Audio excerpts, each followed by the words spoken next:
Are you ready? మన ఒకటో point, ఈ కీర్తనలో ఉన్న 3 ప్రాముఖ్యమైన వాకులు. మన ఒకటో పాయింట్, ఈ కీర్తనలో ఉన్న 3 ప్రాముఖ్యమైన వాకులు. ఈ కీర్తనల గ్రంథం 89వ కీర్తన 2గా డివైడ్ చేశారు, 2గా విభజించారు.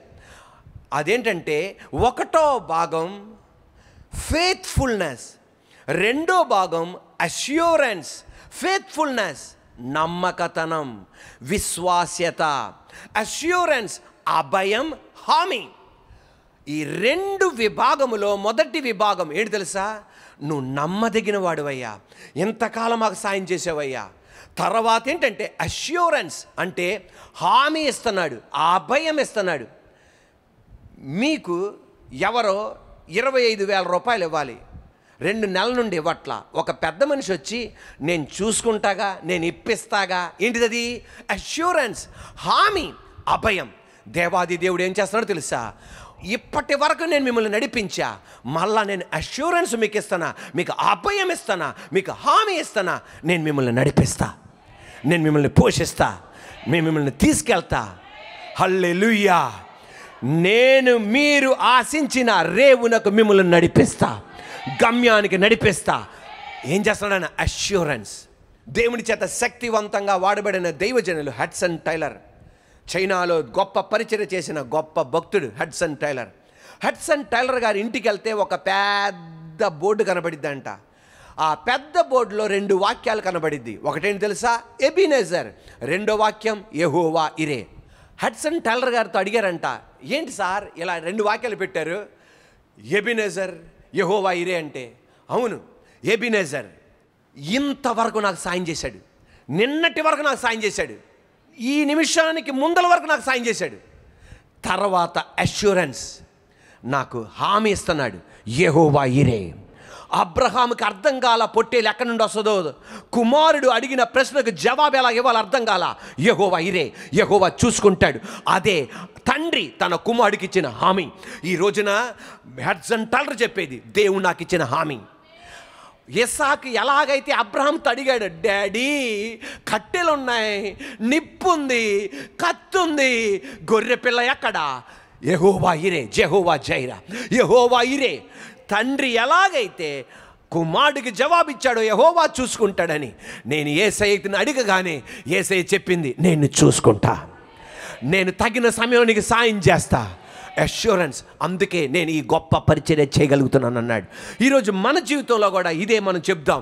ఎబినేజర్, యెహోవా ఇరే, ఇంతవరకు సాయం చేశాడు, నాకు హామీ ఇస్తున్నాడు, నన్ను ముందుకు నడిపిస్తాడు. నా పిల్లల గురించి హామీ ఇచ్చాడు. హల్లెలూయా. నా 2 పిల్లల గురించి హామీ ఇచ్చాడు, 2 బాబుల గురించి హామీ ఇచ్చాడు, 2 ఆడపిల్లల గురించి హామీ ఇచ్చాడు, బాబు పాప గురించి హామీ ఇచ్చాడు, నా వ్యాపారం గురించి హామీ ఇచ్చాడు, మన పరిచర్య గురించి హామీ ఇచ్చాడు. ఒక రోజున భక్తిగల అమ్మా నాన్నలకి దేవుడు 2 పిల్లల్ని ఇచ్చాడు, బాబు పాప. వీళ్ళిద్దరూ మంచి నాటి అన్నమాట, బాగా అల్లరి చేస్తుంటారు.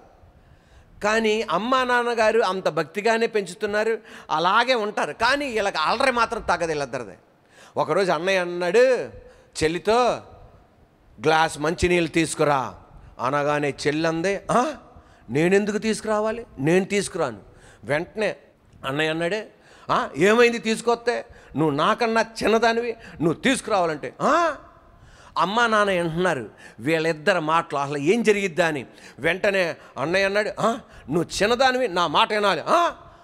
నేను గనక మంచి నీళ్ళు తీసుకురామంటే తీసుకురావు, కానీ నేను చెప్తే నువ్వు చెప్తే నేను తీసుకురావాలా? వెంటనే అన్నయ్య ఏమన్నాడు తెలుసా? ఏమన్నాడంటే, నీ పుట్టినరోజుకి నేను పంజాబీ డ్రెస్ కొని పెడతా అనగానే ఈమె గబగబగబ వెళ్ళి గ్లాస్ మంచినీళ్ళు తీసుకొని అన్నయ్యకి ఇచ్చింది. వెంటనే ఆ అమ్మ నాన్న గుర్తెరిగింది ఏంటి తెలుసా? అన్నయ్య హామీ ఇచ్చాడు, పంజాబీ డ్రెస్ కొని పెడతానని, తద్వారా మంచినీళ్ళు తీసుకొచ్చింది. అన్నయ్య యొక్క హామీ, అన్నయ్య యొక్క అష్యూరెన్స్, బ్రదర్స్ అష్యూరెన్స్, అన్నయ్య యొక్క హామీ ఏం చేసింది తెలుసా? ఆశ పుట్టించింది. నాకేదో జరగబోతుంది, నాకేదో బహుమానం ఇవ్వబోతున్నాడు, అన్నయ్య ఏదో చెయ్యబోతున్నాడు. ఈరోజు నేను చెప్పనా, ఆమె ఇష్టపడలా తీసుకురావడానికి, కానీ హామీ ఇచ్చాడు గనక అన్నయ్య ఆమెకి తీసుకురాగలిగింది. ఈరోజు నా జీవితంలో కూడా నిరుత్సాహంగా వాక్యం వింటాం, వేదనగా వాక్యం వింటాం. ఆయన కుమారుడైన నన్ను నిలబెట్టి నీతో వాక్యం అందించగానే నీకొక అష్యూరెన్స్, నీకొక అభయం, నీకొక హామీ దేవుడు ఏదో చేయబోతున్నాడు, అదే నిన్ను బతికిస్తుంది. అన్నయ్య మాట తప్పచ్చు, హల్లెలూయా. మీ నాన్న మాట తప్పచ్చు, దైవజనుడైన నేను మాట తప్పచ్చు. నా దేవుడు అష్యూరెన్స్ ఇచ్చాడా? ఆమేనండి. నా దేవుడు నీకు అభయం ఇచ్చాడా? నా దేవుడు నీకు హామీ ఇచ్చాడా? ఉన్న వాటిని లేని వాటిగా చేయగలిగిన వాడు, లేని వాటిని ఉన్న వాటిగా చేయగలిగిన వాడు ఖచ్చితంగా నీ చేతికి ఆయన అందించగలడు. ఆమేన్. ఖచ్చితంగా నీ చేతికి అందించగలడు, నీ ఇంట్లోకి రప్పించగలడు, నీ కళ్ళతో చూసేటట్టు చేయగలడు, నీ కాళ్ళతో నువ్వు అడుగు పెట్టగలవు, ఆ దీవెనను స్పర్శించగలవు. Praise the lord, hallelujah. ఈ కీర్తనలో 3 వాక్యాలు ప్రాముఖ్యంగా ఉపయోగించాడు. విశ్వాస్యత, ఫెయిత్ఫుల్నెస్. కీర్తన 89వ కీర్తన 1వ వాక్యం, యెహోవా యొక్క కృపాతిశయమును నిత్యము నేను కీర్తించెదను, తరతరములకు నీ విశ్వాస్యతను నా నోటితో తెలియజేసేదను. ఏముంది అక్కడ? విశ్వాస్యతను. కీర్తన 89:2, కృప నిత్యము స్థాపింపబడుననియు ఆకాశమందే నీ విశ్వాస్యతను స్థిరపరచుకొనుననియు నేను అనుకొనుచున్నాను. కీర్తన 89:5, యెహోవా ఆకాశ వైశాల్యము నీ ఆశ్చర్య కార్యములను స్తుతించుచున్నది, పరిశుద్ధ దూతల సమాజములో నీ విశ్వాస్యతను బట్టి నీకు స్తుతులు కలుగుచున్నవి. కీర్తన 89:8, యెహోవా సైన్యములకు అధిపతియగు దేవా, యెహోవా నీ వంటి బలాఢ్యుడెవడు, నీ విశ్వాస్యత చేత నువ్వు ఆవరింపబడి ఉన్నావు.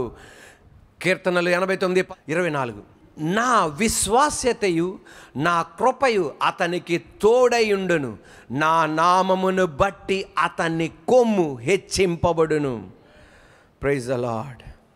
కీర్తన 89:33, కానీ నా కృపను అతనికి బొత్తిగా ఎడము చేయను, అబద్ధికుడనై నా విశ్వాస్యతను విడువను. 49, ప్రభువా నీ విశ్వాస్యత తోడని నువ్వు దావీదుతో ప్రమాణము చేసిన తొల్లేటి నీ కృప అతిశయములు ఎక్కడా. Praise the lord, hallelujah. ఈ మాటలు మాటి మాటికి రిపీట్ చేస్తున్నాడు. You are a faithful God. నువ్వు నమ్మదగిన దేవుడు అయ్యా, నువ్వు హామీ ఇస్తే జరిగించే దేవుడు అయ్యా, అయ్యా నువ్వు చేయగలిగిన దేవుడు అయ్యా. ఈ రోజున నువ్వు ఏ పరిస్థితిలో ఉన్నా ఆయన వైపు నువ్వు తిరగటానికి రెడీ అయితే నీ పట్ల ఆయన శ్రద్ధ చూపెట్టడానికి ఆయన సిద్ధపడి ఉన్నాడు. ప్రైజ్ ది లార్డ్, హల్లెలూయా.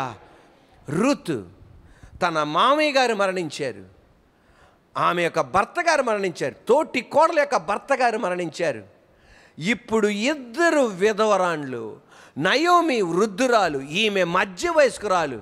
అటువంటిది ఆమెకి దేవాది దేవుడి గురించి ఏమీ తెలవదు, నిజ దేవుని గురించి ఆమెకి ఏమీ తెలవదు. కానీ నయోమి వలన కోడలైన రూతుకి దేవాది దేవుని గురించి తెలుసుకుంది. ఈ రోజున అత్తయ్య అన్న నువ్వు నీ ద్వారా యేసయ్యని ఎరగని కోడలు విశ్వాస జీవితంలోనికి రావాలి. మామయ్య గారన్న మీ ద్వారా మీ అల్లుడు విశ్వాస జీవితంలో లేని అల్లుడు విశ్వాస మార్గములోనికి రావాలి. నీ పిల్లలు తల్లిదండ్రుల యొక్క మార్గాన్ని చూసి విశ్వాస మార్గములోనికి వాళ్ళు అడుగు పెట్టాలి. అటువంటి మాదిరికరమైన జీవితం మనం చేయడానికి దేవుడు భాగ్యం చేయను గాక. Praise the lord, hallelujah. ఈ రూతు గమనించింది, నా అత్త యొక్క దేవుడు గొప్ప దేవుడని. అలా దేవుని వైపు తిరిగింది. సృష్టికర్త ఆమెను జ్ఞాపకం చేసుకున్నాడు. ఈమె మోయాబీరాలు, 10 తరాల వరకు యెహోవా సన్నిధికి వైపు తిరగడానికి కుదరదు. కానీ ఆమె క్లిష్ట పరిస్థితిలో, ఆమె వేదనలో, ఆమె దుఃఖములో, ఆమె శాపములో దేవుని వైపు చూడడానికి ఇష్టపడగా దేవాది దేవుడు శ్రద్ధ చూపెట్టాడు. దేవాది దేవుడు శ్రద్ధ చూపెట్టి అక్కడ ఉన్న పొలానికి యజమాని అయిన బోయజును వివాహం చేసుకుంది. ఎంత ఆశ్చర్యకరం! అది మనిషి శక్తి వలన కుదరదు, మనిషి బలం వలన కుదరదు.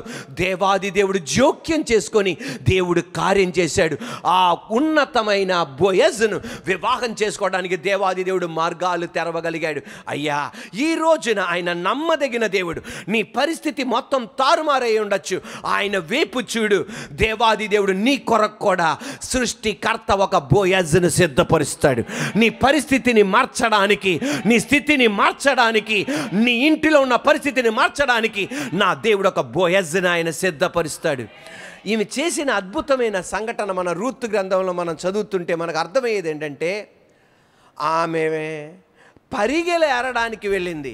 ఆ పరిగెలు ఏరుకొని ఎక్కడికి వచ్చేది తెలుసా? ఇంటికి తీసుకొచ్చేది. ఆ పనలన్నీ ఒక మూట కట్టి, ఒక కట్ట కట్టి ఇంటికి తీసుకొచ్చేది. పొలములో ఉన్న పరిగెలు. ఈ రోజున నేను ఈ వాక్యం వింటున్నామే, ఇది గొప్ప పొలం. ఇది ఆమేన్, హల్లెలూయా. ఇది పెద్ద పొలం. ఇది ఏ పొలముతో కూడా కంపేర్ చేయలేం.